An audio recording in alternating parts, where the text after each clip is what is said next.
Hello everyone, welcome back to my channel Pawan eco world. Students, हम कर रहे हैं क्लास 12 की इंडियन इकोनॉमी और उसका जो इंट्रोडक्टरी लेक्चर है चैप्टर नंबर 1 का, वो मैं पहले प्रोवाइड करवा चुकी हूँ। आज है पार्ट नंबर 2, जिसमें हम दो टॉपिक कवर करेंगे। Number 1, origin of British rule. Number 2, overall Indian economy की फीचर्स। मैं दो कंसेप्ट इसमें पूरे करूंगी। मैं स्टार्ट करते हैं। तो देखिए बेटा, टॉपिक का नाम है ओरिजिन ऑफ ब्रिटिश रूल। मतलब जो ब्रिटिश रूल है उसका ओरिजिन कहां से हुआ, क्यों, कब, कहां, कैसे इंडिया के अंदर ब्रिटिश रूल आ गया, जो कि हमें पता भी नहीं था कि इतनी बुरी तरीके से लगभग 200 साल वो हम पे राज करके चला गया। चला तो नहीं गया, हमने भेज दिया उसे। तो कहने का मतलब ये है कि इंडियन इकोनॉमी में ब्रिटिशर्स का जो आना था वो कैसे हुआ। यहाँ से हमारी स्टोरी स्टार्ट होती है और यहीं से चैप्टर समझ में आने लगेगा अगर आपको ये बात समझ आ जाती है। तो देखिए बेटा, इंडिया के अंदर सबसे पहले जो ब्रिटिशर्स की मैं बोलूं कि आना स्टार्ट हुआ था, वो हुआ था बैटल ऑफ प्लासी के अंदर। बैटल ऑफ प्लासी जो है बेसिकली ये हुई थी 1757 में। मतलब प्लासी की एक लड़ाई हुई थी जो कि 1757 में हुई थी। और किन के बीच में हुई थी? एक ईस्ट इंडिया कंपनी थी, उसकी जो नवाब थे बंगाल के, उनके साथ में हुई थी। मीन्स बंगाल के जो नवाब थे और जो एक तरीके से ईस्ट इंडिया कंपनी थी, उनके बीच में एक लड़ाई हुई जिसे नाम दे दिया गया बैटल ऑफ प्लासी का। धीरे धीरे ये क्रांति जो है, ये लड़ाई जो है वो चलती रही। उसके बाद आफ्टर द रेवोल्यूशन ऑफ 1857 की रेवोल्यूशन या क्रांति के बाद the rule was transferred from the East India Company to the British crown. हमें ये बात याद रखनी है, क्यों? क्योंकि टॉपिक हम क्या कर रहे हैं, ओरिजिन ऑफ ब्रिटिश रूल। 1857 के जो क्रांति थी, उसके बाद धीरे धीरे जो ईस्ट इंडिया कंपनी के पास जो कमान थी या जो ईस्ट इंडिया के पास जो रूल था, वो रूल किसको ट्रांसफर कर दिया गया? ब्रिटिश रूल को। और इस तरीके से जो ब्रिटिशर्स थे, अंग्रेज थे, वो इंडियन इकोनॉमी में घुसे थे। सीधी बात ये है कि बैटल ऑफ प्लासी से वो हमारे इंडिया के अंदर आए और धीरे धीरे हमारी इंडियन इकोनॉमी को उसने डिवाइड एंड रूल करके पूरी तरीके से एक्सप्लॉइट कर दिया और इंडियन इकोनॉमी के जितने भी नेचुरल रिसोर्सेज थे वो सारे स्पॉइल कर दिए। अब हम इसे पढ़ते हैं। देखिए, the foundation of British empire was laid by the battle of Plassey. जो फाउंडेशन था ब्रिटिश एम्पायर का, वो स्टार्ट हुआ था बैटल ऑफ प्लासी से, जो कि 1757 में हुई थी। 1 मार्क का क्वेश्चन बन सकता है, आपको याद रखना है, क्योंकि लगभग जितने भी इंडियन इकोनॉमी है उसमें डेट हो गया या फिर कोई इस तरीके की, जैसे कि जो रूल्स वगैरह लगाए गए थे, ये कई सारी चीजें जो है वो क्वेश्चन मतलब 1 मार्क क्वेश्चन में पूछी जा सकती है। और हमारे अब की बार जो एमसीक्यू का वेटेज है वो बढ़ा भी दिया गया है। तो आपको याद रखना है, जब भी आप चैप्टर को पढ़ें, you have to prepare it line to line. आपको उसे लाइन टू लाइन ही लेके चलना है, जिसमें आपको सारी डेट, सारी इवेंट सब याद होना चाहिए। तो 1757 के अंदर बैटल ऑफ प्लासी हुआ था, जिससे ब्रिटिश जो एम्पायर है उसका फाउंडेशन इंडिया के अंदर स्टार्ट हो गया था। After the revolution of 1857, India के अंदर 1857 की जो रेवोल्यूशन हुआ था, the rule was transferred from the East India Company to the British crown. अब जो ईस्ट इंडिया कंपनी के पास जो रूल था या फिर जो भी उसके पास मतलब एक तरीके से पावर थी, वो ट्रांसफर कर दी गई थी ब्रिटिशर्स के पास में। आगे हम बात करते हैं कि मेन मोटिव क्या था, कि हमारा जो कॉलोनियल टाइम पीरियड था उसका मतलब कॉलोनियल टाइम पीरियड जो आया था वो आया क्यों, क्या मतलब क्या मेन मकसद लेकर जो ब्रिटिशर्स है वो इंडिया में आए थे। तो बेटा, जो ब्रिटिशर्स थे वो इंडिया में आए थे, उनका मेन मोटिव था, उन्होंने सबसे पहले एनालाइज किया। क्या एनालाइज किया? कि भाई इंडियन इकोनॉमी तो बहुत ही प्रॉस्पेरस इकोनॉमी है, बहुत ज्यादा खुश रहती है, यहाँ पे नेचुरल रिसोर्सेज बहुत ज्यादा हैं, प्राइमरी गुड्स बहुत ज्यादा मिल सकते हैं, एक तरीके से रॉ मटेरियल यहाँ पे बहुत ज्यादा है। ये सारी चीजें उसने देखी थी और वो समझ गई थी कि इससे अच्छा बकरा हमारे लिए कोई नहीं हो सकता। मतलब इससे अच्छा एक सोर्स जो है वो हमें रॉ मटेरियल का कोई भी इकोनॉमी नहीं हो सकती। यहाँ से वो रॉ मटेरियल अपना लेके जाते थे, अपने फिनिश गुड्स अपने देश में बनाते और उनके लिए एक मार्केट, उन्हें यहाँ पे पोटेंशियल मार्केट इंडिया में मिल चुका था। तो मेन मोटिव क्या हो गया उनका, कि main motive of the British rule in India was to transform our economy into a supplier economy. Supplier मतलब फीडर इकोनॉमी, जो कि फीड करती है। जैसे पेरेंट्स बच्चों को फीड करते हैं, उसी तरीके से इंडियन इकोनॉमी भी ब्रिटिश इकोनॉमी को फीड कर रही थी अपने रिसोर्सेज से।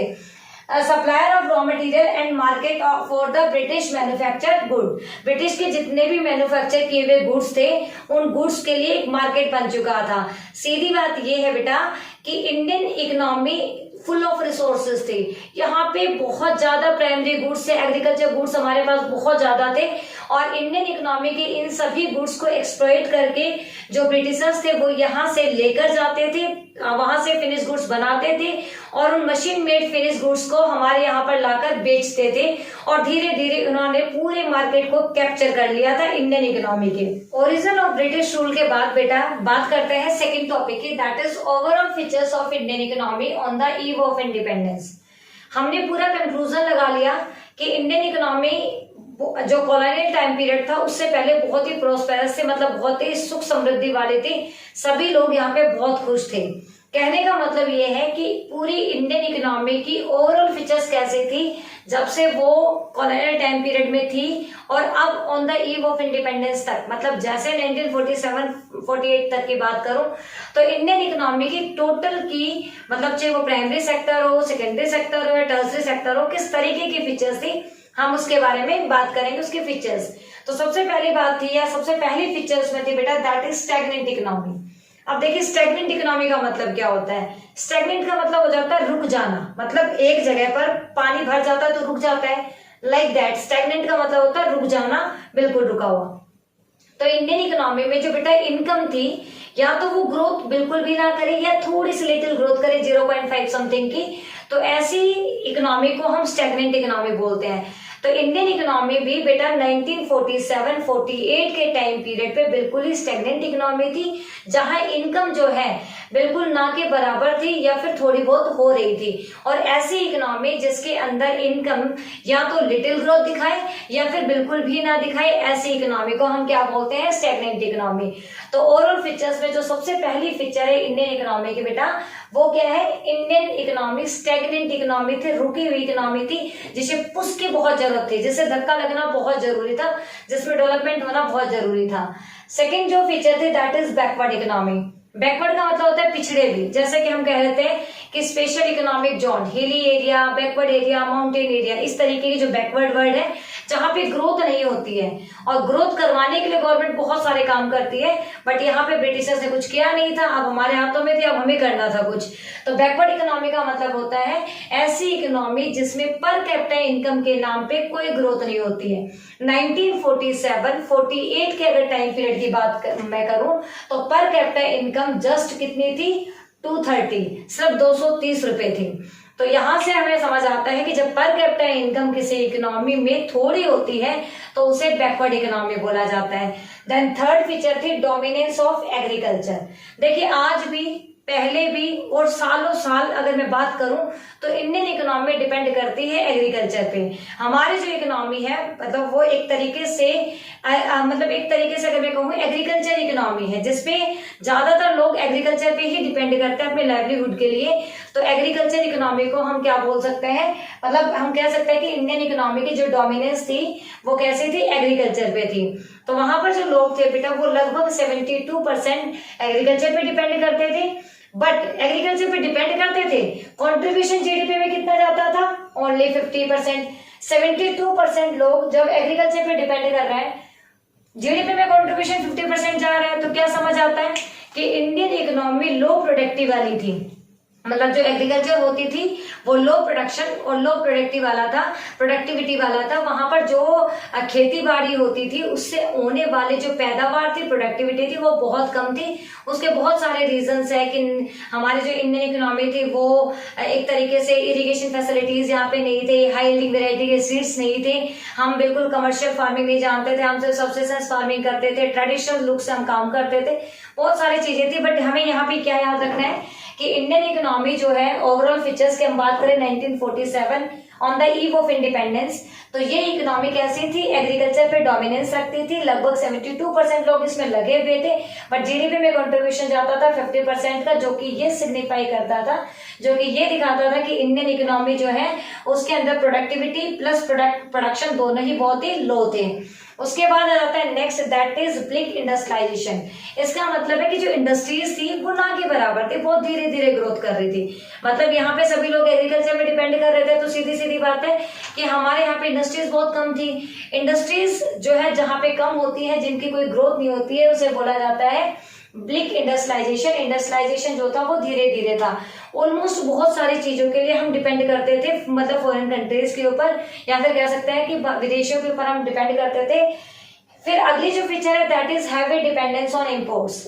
हैवी डिपेंडेंस ऑफ इंपोर्ट्स का मतलब है कि हम एक्सपोर्ट तो करते थे, वो एक अलग बात थी प्राइमरी गुड्स का, बट बेसिकली जितने भी डेवलपमेंट गुड्स थे, जैसे सीविंग मशीन वगैरह हो गए, सिलाई मशीन वगैरह, या फिर जितने भी डेवलपमेंट गुड्स थे आर्म फोर्सेस के, या फिर जो भी मशीनें वगैरह थी, वो सारी हमारे यहाँ नहीं होती थी। हम उसे क्या करते थे, हम उनको इंपोर्ट करते थे। तो ये हमारी एक और फीचर थी इंडियन इकोनॉमी की, कि हम इंपोर्ट्स पे ज्यादा डिपेंड करते हैं। तो किसी भी कंट्री को अगर हमें डेवलप कहना है, और किसी भी इकोनॉमी को अगर हमें बहुत अच्छा दिखाना है कि ये इकोनॉमी डेवलपमेंट कर रही है या डेवलप हो रही है, तो उसके एक्सपोर्ट्स का होना ज्यादा जरूरी है। बट उल्टा हम तो किस पे, इंपोर्ट्स पे डिपेंड करते थे। तो इंडियन इकोनॉमी कैसी थी, बहुत ही मतलब कह सकते हैं कि अंडर डेवलप इकोनॉमी थी, जिसके अंदर डेवलपमेंट होना बहुत ही नेसेसरी था। नेक्स्ट फीचर थे लिमिटेड अर्बनाइजेशन। अगर मैं बात करूं अर्बनाइजेशन की, तो लगभग 1947 के अंदर 14% लोग ऐसे थे जो अर्बन एरिया में रह रहे थे। बाकी जितने भी बचे हुए थे वो सारे किसमें थे, रूरल एरिया में थे।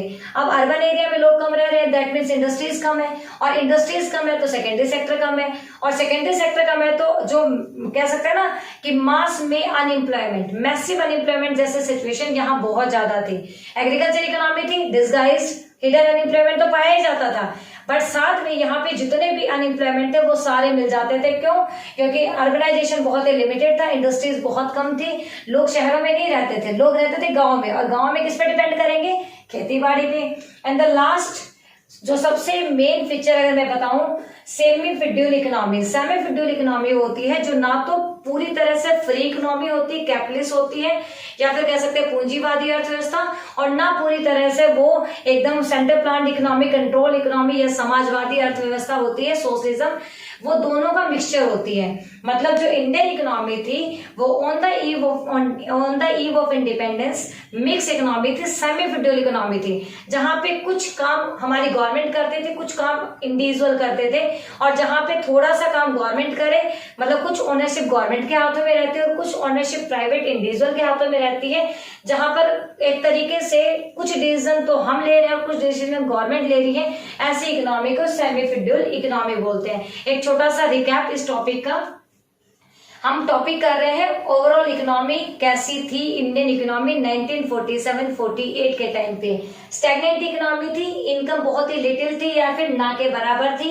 बैकवर्ड इकोनॉमी थी क्योंकि यहाँ पे जो पर कैपिटा इनकम है वो बहुत ही कम थी। दोनों में डिफरेंस याद रखना है, पर कैपिटा इनकम। उसके बाद में डोमिनेंस ऑफ एग्रीकल्चर, लगभग 72% जो लोग थे वो डिपेंड करते थे एग्रीकल्चर पर, बट जीडीपी में कंट्रीब्यूशन जाता था 50% का, जो कि लो प्रोडक्टिविटी को दिखाता था। ब्लिक इंडस्ट्रियलाइजेशन, इंडस्ट्रीज जो थी वो बहुत ही कम थी। सेकेंडरी सेक्टर हमारे यहाँ पे बहुत कम था, लगभग चीजों के लिए हम क्या करते थे, डिपेंड करते थे। Heavy dependence on imports, imports हम डेवलपमेंट गुड्स के लिए बहुत ज्यादा डिपेंड करते थे विदेशों के ऊपर। हमारे यहाँ पे डेवलपमेंट गुड्स नहीं बनते थे, बेसिकली हमारे यहाँ पे सिर्फ एग्रीकल्चर गुड्स होते थे, रॉ मटेरियल होता था। अर्बनाइजेशन बहुत ही लिमिटेड था। 1947-48 के टाइम पे 14% लोग जो है वो अर्बन एरिया में रहते थे, बाकी सारे रूरल एरिया में रहते थे। और इंडियन इकोनॉमी कैसी इकोनॉमी थी, मिक्स्ड इकोनॉमी थी। इंडियन इकोनॉमी कैसी थी, मिक्स्ड इकोनॉमी थी। ये था हमारा आज का छोटा सा topic, origin of British rule और इंडियन इकोनॉमी के ओवरऑल फीचर्स। मिलते हैं नेक्स्ट किसी कंसेप्ट में, तब तक के लिए टेक केयर, बाय बाय।